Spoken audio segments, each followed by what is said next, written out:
mahasiswa juga punya pengusaha. Harus. Nah, ini yang membawahi teman-teman membuat komunitas mahasiswa jadi pengusaha, entrepreneur mahasiswa dikumpulkan jadi satu, mencoba untuk membangun komunitas yang baru. Jadi mahasiswa itu tidak harus demo, tapi juga bisa membangkitkan dan menggerakkan ekonomi saat pandemi seperti ini. Beberapa kegiatan juga sudah dilaksanakan kemarin, termasuk di gedung dewan yang kemarin juga digelar sama Mas Pramudito. Teman-teman dewan, oh yuk kegiatan apa yuk? Nanti dia cerita sama Mas Pramudito. Sudah hadir di tengah kita Mas Nurudin, ini yang tidak pernah absen di setiap kegiatan diskusi kita.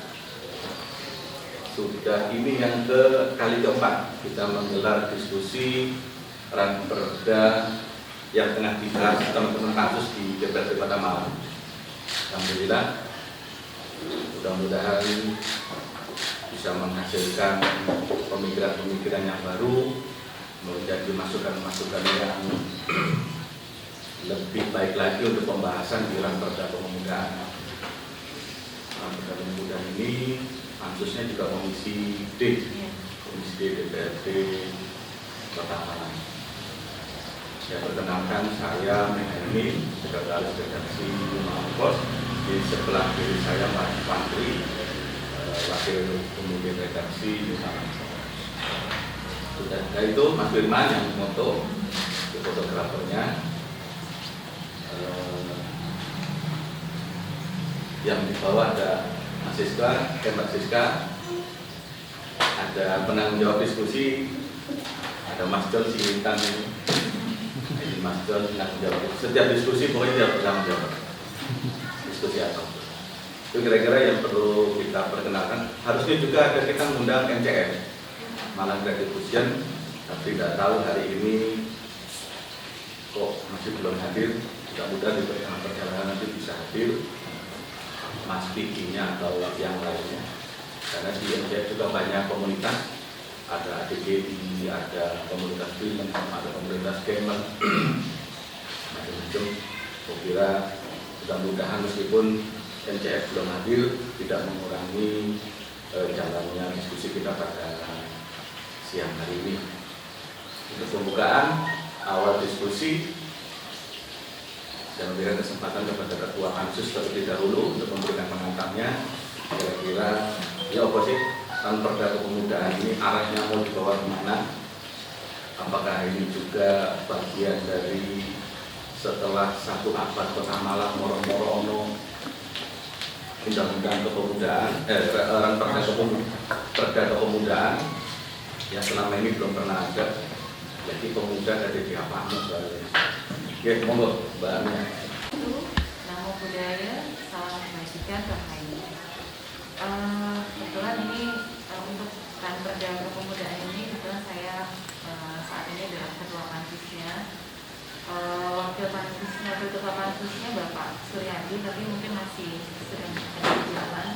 Ini kalau untuk anggota pansusnya semua ada kenal kira-kira ya Mas. Jadi ini kita sudah pada tahap kalau dalam pembicaraan pansus di Dewan itu sudah sekarang ini adalah tahap untuk kita berembuk sama tim untuk istilahnya memasukkan pasal-pasal yang memang akan kita usung nanti itu. Karena kan memang fungsi kita di pansus ini adalah untuk membantu meramu apa yang sudah diusulkan oleh eksekutif. Kemudian kita meramu, melihat situasinya di Kota Malang seperti apa, kemudian menyusunnya bersama-sama. Jadi kalau menurut kami latar belakang Kota Malang ini, kenapa sih kok urgent harus ada Ranperda Kepemudaan? Ya karena pertama adalah kita tahu bahwa kondisi secara sosiologis itu Kota Malang ini dari segi kita lihat banyak sekali institusi pendidikan di sini gitu kan, kampus-kampus banyak, terus otomatis pasti dari situ kita sudah bisa lihat bahwa banyak juga pendatang ke sini, terutama mahasiswa. Nah, kekuatan kita juga gitu. Kita jadi beragam di sini, gitu kan. Banyak sekali yang ada dinamika yang cukup aktif di Kota Malang ini dari sisi itu. Kemudian selanjutnya adalah bahwa dengan banyaknya persentase pemuda yang ada di Kota Malang ini, kalau nggak salah sekitar usia 16 sampai 30, kalau nggak salah saya catat kemarin sekitar 30% gitu. Jadi itu merupakan sudah menjadi kekuatan sih menurut saya. Maka ini kalau misalnya digali lebih lanjut, itu akan menjadi potensi Kota Malang bahwa pemuda ini adalah sebagai agen penggerak. Kemudian selanjutnya adalah banyak sekali organisasi kepemudaan juga di Kota Malang ini, dan cukup kreatif juga, mereka beragam sekali jenisnya gitu. Dari yang bergerak di segi ekonomi juga ada, kemudian sosial banyak juga gitu, dari segi pendidikannya juga ada, jadi banyak sekali operasi. Jenis operasi itu beragam jenisnya banyak. Nah, dari sini kita merasa urgensi untuk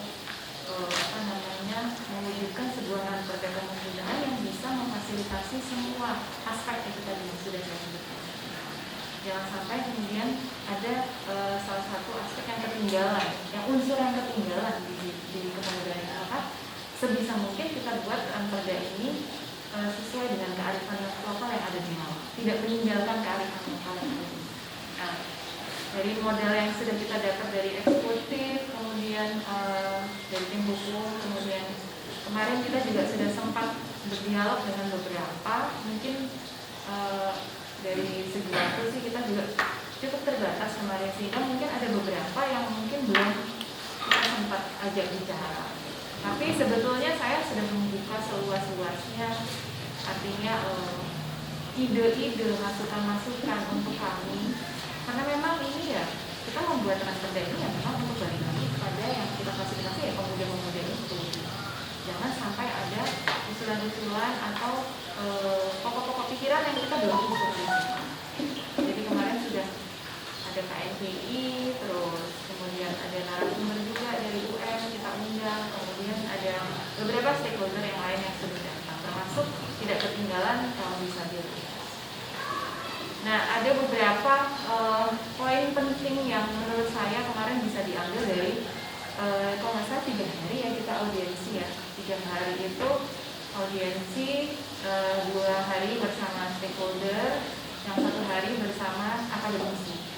Nah, itu ada beberapa poin penting yang perlu kita usung di dalam ranperda ini, yaitu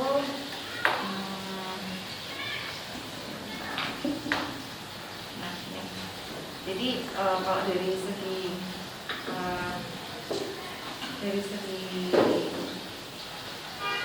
strukturnya itu yang jelas harus sesuai dengan Undang-Undang 12 tahun 2011 ya kalau nggak salah, tentang penulisan.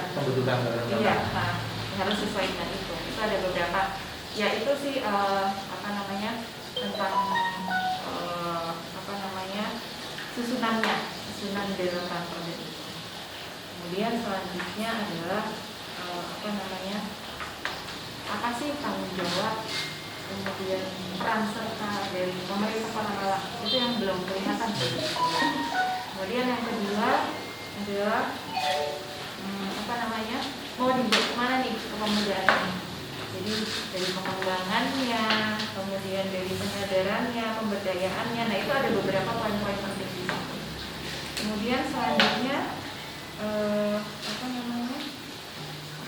ada keinginan untuk lintas sektor. Jadi yang tidak menghandle tentang kepemudaan ini tidak hanya satu OPD saja, tetapi bisa dimuat di berbagai OPD di Kota Malang, sehingga cukup besar porsinya gitu kan. Ini dari segi pendanaan dan fasilitasi tentu saja. Kemudian yang selanjutnya adalah bagaimana penyandang disabilitas bisa dimasukkan juga di dalam ini. Itu sih poin-poin penting kemarin yang kita catat bersama-sama ya. Mas ya. Jadi mungkin dari situ kemudian nanti mungkin di dalam diskusi ini juga kita bisa mendapatkan masukan yang lebih gitu tentang apa sih yang kurang dari poin yang sudah kita sebutkan. Lalu barangkali di sini kita juga bisa sharing nanti sehingga lebih dalam lagi kita. Nah ini kemudian sudah datang salah satu anggota pansus kita, Bapak WNI. Silakan Pak.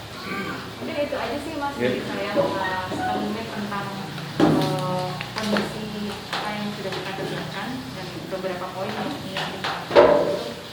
Terima kasih. Kurang lebihnya mohon maaf. Assalamualaikum warahmatullahi wabarakatuh. Waalaikumsalam. Sudah dibahas selama ini di teman-teman pansus. Kemudian mungkin ada beberapa pertanyaan yang mungkin sempat mengganjal terkait dengan pemuda.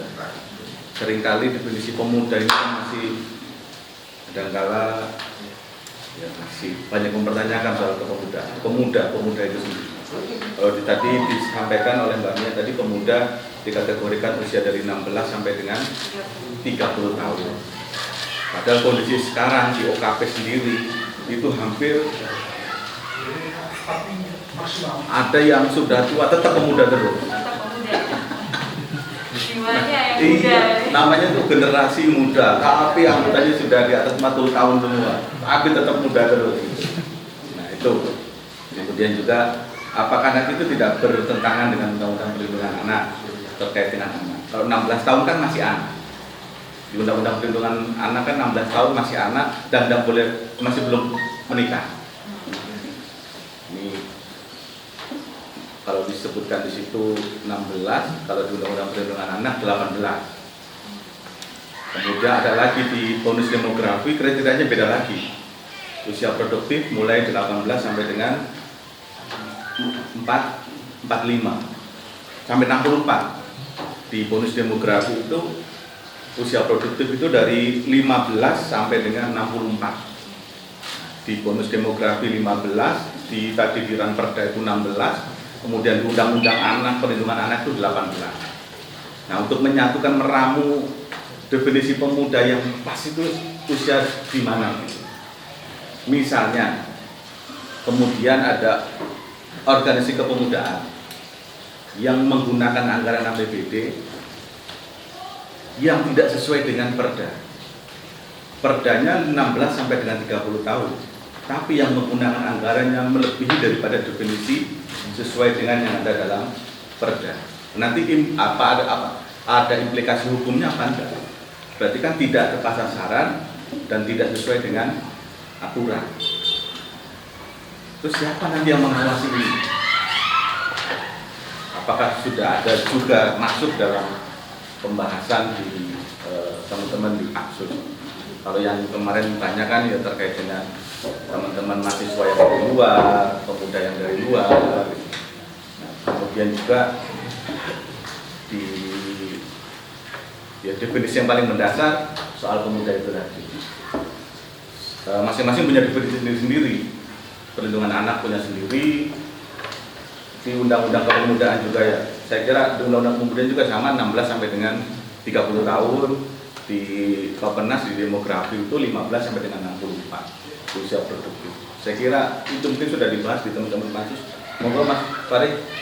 Ya, terkait dengan usia.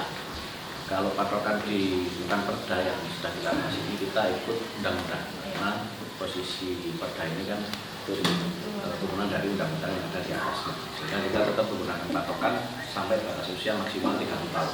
Meskipun faktanya, misalkan di beberapa UKP, misalkan di Karang Taruna, itu ketua Karang Taruna usianya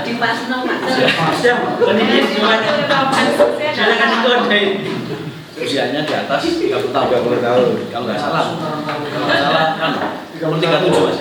37. 10 kali udah. Tak terbatas sedikit. Itu umurnya di atas 30 tahun. Kalau ketua ansor ini 30 lebih sedikit.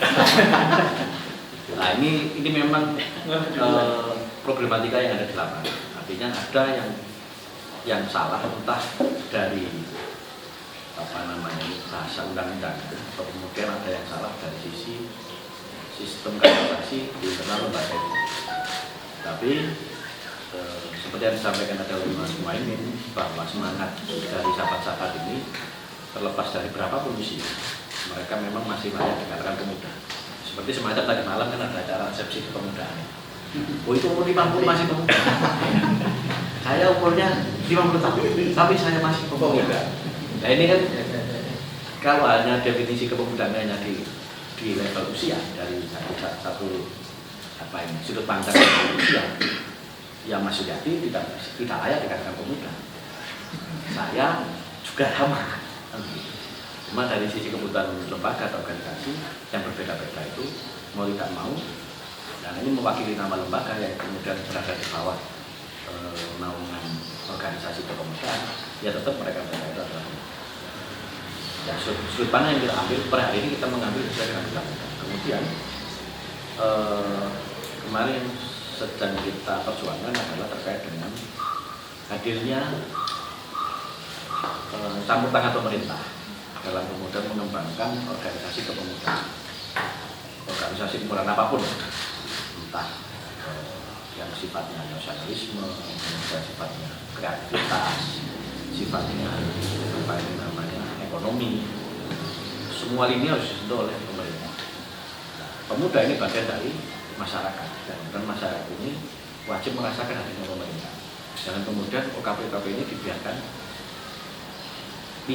tumbuh dengan sendiri. Kalau tahun-tahunan enak, bila ketua dewan ini kan insya Allah 4 tahun mendatang ini selesai kalau saya katakan. Tapi kalau OKP-OKP lain yang kemudian ketuanya ini bukan, misalkan bukan organisasi seperti beliau begini kan, itu susah. Malah kemudian organisasi ini tetap butuh dari sisi finansial untuk menjalankan organisasi. Kemudian kita kemarin juga sempat bahas masalah pengawas.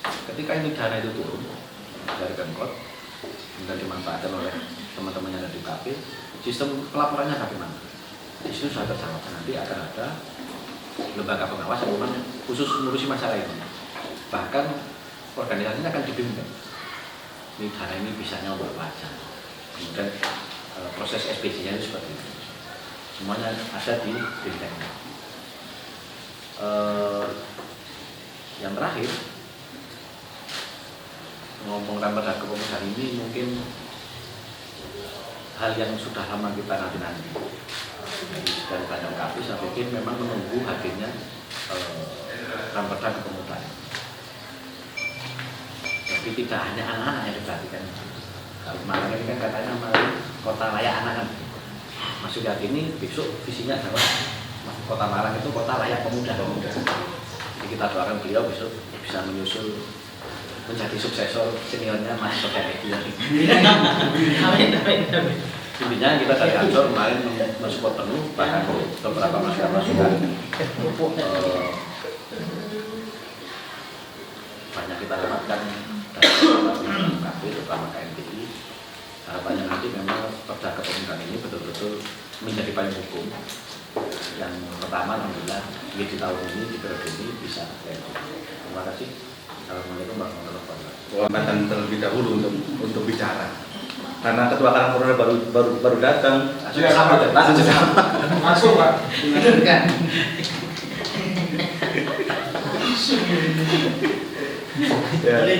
Sebagai pansus kepemudaan.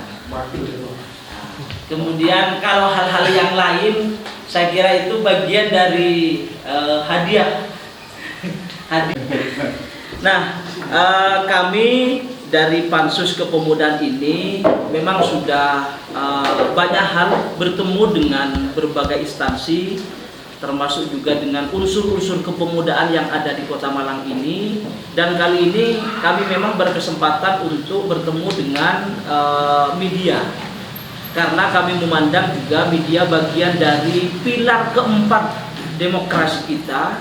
Tentu kami di Raperda Kepemudaan ini seyogyanya juga butuh banyak masukan, kemudian kekayaan-kekayaan di dalam hazanah Raperda itu sendiri Karena ketika kami bertemu dengan TA, narasumber dan lain sebagainya, memang ada banyak penambahan-penambahan, ada banyak masukan-masukan. Ada baik pasalnya yang perlu ditambah, kemudian babnya juga perlu ditambah, kemudian ada poin-poin yang harus disinkronkan dengan lokalisme di Kota Malang ini dan lain sebagainya. Dan yang kami harapkan di Pansus Kepemudaan ini ada banyak masukan juga dari sudut pandang media ketika ngomong tentang kepemudaan yang ada di Kota Malang ini. Tadi sudah disinggung oleh Gus Fahri, ngomong kepemudaan sebenarnya memang tidak bisa diukur karena faktor usia. Nah, tetapi WHO itu memandang ukuran kepemudaan ini kan harus dari sisi umur, bukan dari sisi semangat, kematangan dan kedewasaan, gitu kan? Kematangan. Dan kalau di di Karang Taruna sendiri ya untuk mematangkan diri memang tidak harus terjebak pada usia. Beda dengan organisasi yang lain begitu ya, karena menjurusnya langsung kepada masyarakat.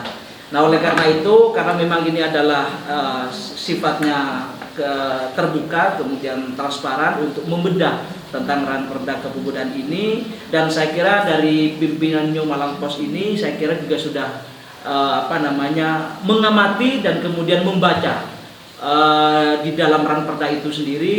Perlu kami adanya masukan-masukan sehingga kami nanti bisa sinkronkan nanti di dalam ketika bertemu dengan bagian-bagian hukum. Saya kira itu sebagai pengantar, karena langsung ditodong gini kan.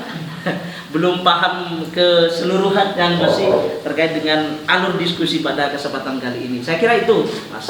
Terima kasih Mas Priyadi yang adalah Pansus dan juga Ketua Karang Taruna. Tadi pimpinan Pansus, kemudian anggota Dewan yang juga Ketua GP Ansor, kemudian juga anggota Pansus yang juga Ketua Karang Taruna terpilih. Nah, berikutnya kita ke Mas Pramudito. Pasti banyak yang bertanya apa itu pengusaha kampus Malang ini. Banyak yang belum kenal. Saya ingat Karang Taruna. Jadi pengusaha kampus Malang itu adalah organisasi di mana mahasiswa-mahasiswa ini dikumpulkan, dan di sini kita juga saling belajar tentang bisnis. Kebetulan saya juga ditunjuk oleh pusat untuk yang di Jawa Timur, sama saya bilang di Malang aja gitu. Kalau Jawa Timur takutnya nanti keteteran juga kan. Jadi di sini kita kerjasama dengan UM, UB, UMM, sama UNMER juga. Anggotanya ya dari berbagai kampus di Kota Malang tentunya. Di sini kemarin itu saya pas tanggal 26 Oktober kebetulan sama Pak Made sama Level Up bekerja sama untuk membuat event Sumpah Pemuda, yang dimana para pemuda-pemuda Kota Malang ini menunjukkan seni dan budaya mereka di hadapan para pejabat Kota Malang tentunya. Di situ ada seni tari dari Jawa, Kalimantan, Bali maupun Medan. Nah, di situ dari segi itu kan sekarang kan lebih banyak viral omnibus law kan ya. Nah, di sisi itu ini loh yang penyampaian ke anggota dewan yang lebih tepatnya seperti kita nunjukkan seni, diskusi bareng, daripada kita demo di luar yang ya bikin kerusakan di Kota Malang itu sendiri.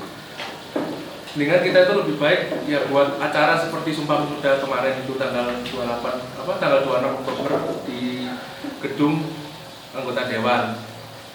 Nah, di sisi situ juga kita juga mengundang berbagai kampus di UMM, UB, dan UNMER.